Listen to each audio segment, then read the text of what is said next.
തൃക്കൂർ സർവോദയ ഹൈസ്കൂളിലെ 1985-86 SSLC ബാച്ചിന്റെ സഹപാഠി സംഗമം നടന്നു.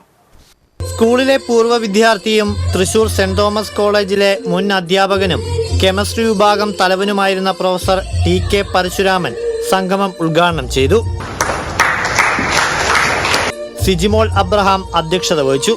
സംഘാടക സമിതി convener Shaju Dominic, sister Elsa grace, Girijan, Ashokan തുടങ്ങിയവർ സംസാരിച്ചു.